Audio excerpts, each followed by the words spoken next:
Richard Pembroke did not like mornings without movement. The 71-year-old tech billionaire awoke every day at 5 a.m., swam 30 laps in the indoor pool of his glass-walled Colorado estate, and powered through email before sunrise touched the Rockies. But on this particular Saturday, the house felt eerily hollow.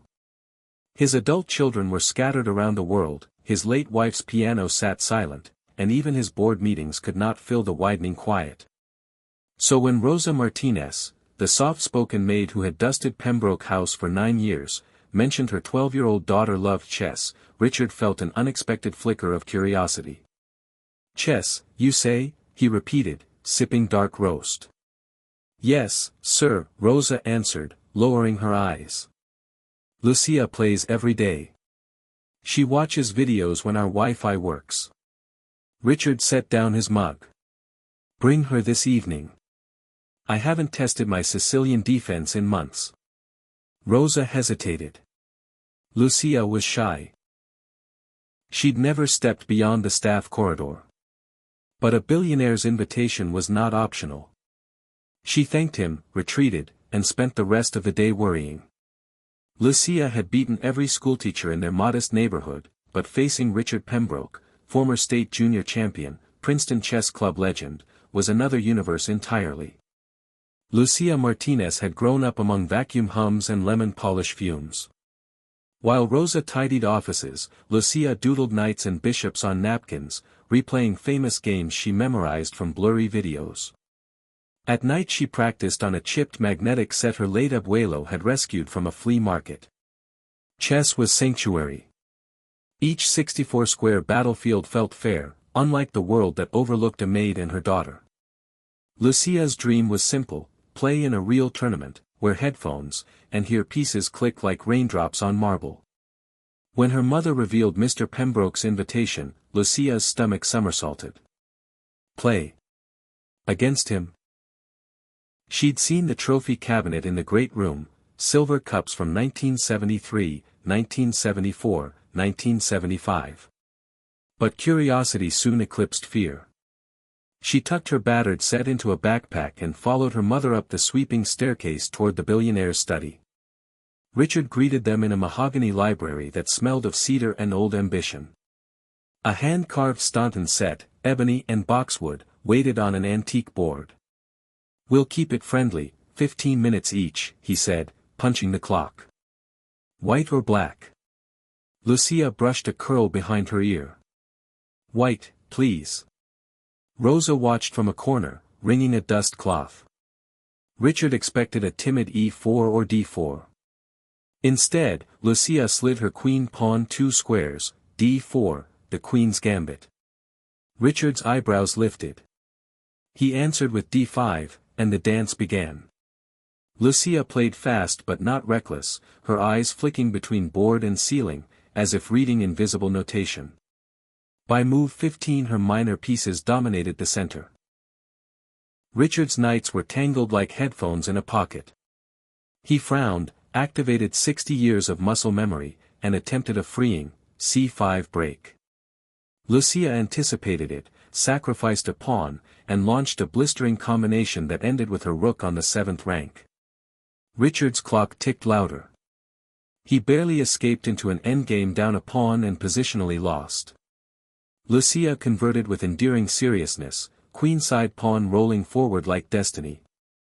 Checkmate on move 47. Silence filled the library. "Well," Richard exhaled, offering his hand, "you caught me napping." Lucia shook politely. Rosa's eyes shone. "Another?" Richard asked. Lucia nodded. She won 3-0. The final game ended with a smothered mate, Richard's king suffocated by his own pieces. Richard could have retreated into millionaire pride, but fascination overpowered ego. After Rosa escorted Lucia home, he replayed each defeat on a digital board. How does a child see combinations 4 moves deep without formal training? He sent a text to his longtime friend, Grandmaster Susan Borkowski. "Need your eyes. 12-year-old phenom just demolished me. Possible prodigy." Susan arrived the next morning, breezing past security in a crimson scarf. Richard explained, half sheepish, half thrilled. They devised a plan, a weekend minicamp for Lucia, to test talent, not intimidate. Rosa hesitated again, she could not afford expensive clinics. Richard assured her all costs were his. Lucia, meanwhile, hugged her chipped set and whispered to her absent abuelo, maybe this is the tournament. Day 1, Susan began with tactical puzzles on a touchscreen monitor. Lucia solved the first 10 in under 5 minutes, sometimes naming the pattern, Greek gift, backrank mate, before moving a piece. Susan's composed smile grew wider. Day 2, they sparred in blitz. Susan, two-time U.S. women's champion, expected to crush. Lucia lost the first but won the next 2, flagging Susan with a devastating rook sacrifice that made Richard laugh like a teenager. Prodigy confirmed, Susan murmured. She turned to Richard. If she's this strong self-taught, imagine structured coaching. Day 3, they tested endurance, classical game, 90 minutes each. Lucia unleashed the Najorf like a music crescendo, sacking a knight for an attack so pure Susan resigned on move 34. You see the board in 4D, Susan said, kneeling to eye level. Would you like to become a grandmaster? Lucia's voice trembled. I'd like to make my mother proud. Richard cleared his throat. He felt the same swell he'd felt when his first startup IPO'd, possibility tinged with terror.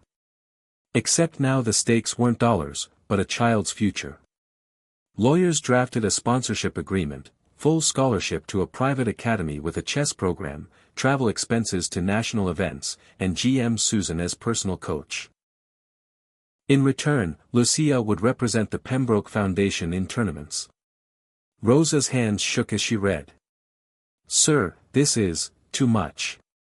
There's a clause you might like, Richard replied. Employment for the parent. Head of house operations. Double your salary, health insurance, college fund for Lucia, should she ever need it. Tears spilled before Rosa could sign. Lucia hugged her mother, then Richard. For the first time in decades, he felt the fuller heartbeat of the mansion. 6 months later, under autumn leaves, the U.S. Girls Junior Championship buzzed inside a Brooklyn convention hall. Cameras clicked as Lucia, rating now 2275, upset a 2,400 rated favorite in round 1. ESPN posted a highlight reel, Housekeeper's Daughter Shocks Chess World. By the final round, she needed only a draw to clinch. She faced the defending champion, a Harvard-bound senior. Richard sat 2 rows behind, Susan beside him, neither daring to exhale. Lucia played the Caro-Can, solid, patient. On move 22 her opponent blundered a pawn. Lucia pounced, converted to a rook endgame up 2 pawns, and marched her a-pawn to glory. When the handshake came, the crowd erupted. Reporters swarmed Richard for comment. It's all Lucia, he replied simply, guiding cameras toward the beaming girl and her mother. Fame snowballed. Invitations arrived from European Opens, corporate sponsorships dangled 6-figure endorsements. But Lucia's greatest joy remained the quiet study sessions in the Cedar Library, where Richard set up positions and asked, how would you punish black here? She answered faster each week, her mind a metronome of tactics. One snowy evening, Lucia paused mid-analysis. Mr. Pembroke, why did you help us? Richard considered. My eldest boy once asked why I love chess. I told him it reveals character. I lost mine in boardrooms. You reminded me where to find it. He swallowed the lump in his throat, memories of a fractured family, fortune built at the cost of connection. Lucia had reopened a door he'd thought welded shuts.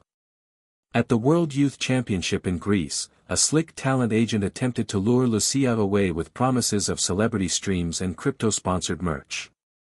She'll make millions, the man told Rosa. Cut ties with the old billionaire, he's using her for PR. Lucia overheard, eyes blazing. She stepped between them. Mr. Pembroke gave me a board and a world. My mother a life.